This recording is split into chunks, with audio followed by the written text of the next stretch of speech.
Assalamualaikum dear students. I am Memoriza from Peshawar Model School, Nashera campus. Today I am going to deliver the third August SVT lecture of chemistry for grade 10, which is question number 3.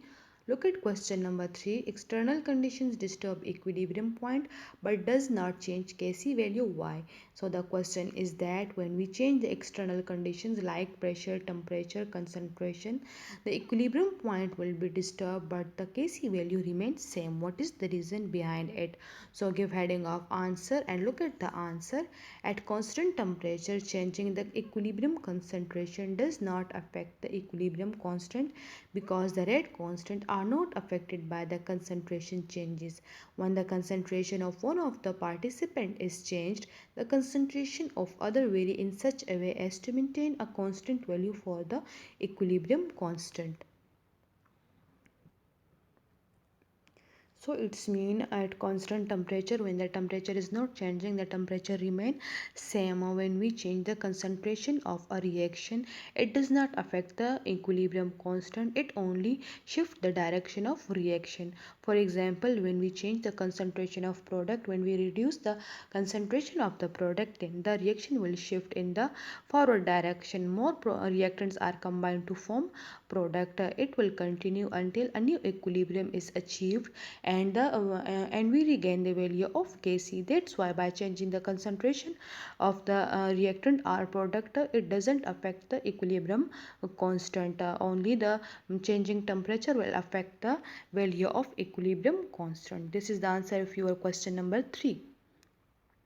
Now look at question number 4. Arrhenius acids and base cannot be proven outside an aqueous solution. Why? The question is that Arrhenius acid and base is only proved in aqueous solution. It is not proven outside an non-aqueous solution.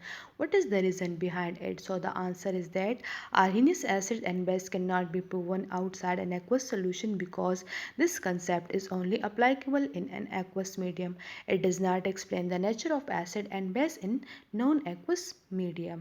So it's mean as we know that Arrhenius acid are those substances which give hydrogen ion in aqueous solution, and Arrhenius bases are those substances which give hydroxyl ion in aqueous solution. So this concept is only applicable in aqueous medium. In non-aqueous medium, Arrhenius acid are not able to give hydrogen ion, and in non-aqueous medium, Arrhenius base is not able to give hydroxyl ion. That's why it is non applicable in non-aqueous medium. Now look at question number 5. What is the similarity between Arrhenius acid and Bronsted-Lowry acid? The question is that we have three concepts of acid: Arrhenius concept, Bronsted-Lowry concept, and Lewis concept. So there is a similarity between the Arrhenius acid and Bronsted-Lowry acid concept. So look at the answer.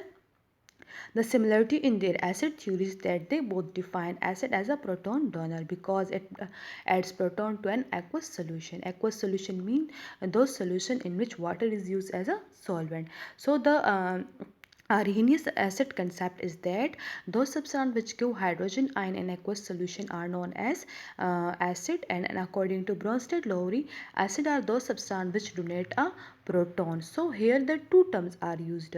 One is hydrogen ion and the second one is proton. As we know that hydrogen has only one proton and one electron in their atom. Hydrogen have no neutron. Okay, so when hydrogen lose an electron, only proton is left. So hydrogen ion is also known as proton. So both the similarity in both concept is that both donate a proton in aqueous medium. That's for today, dear students. Thank you.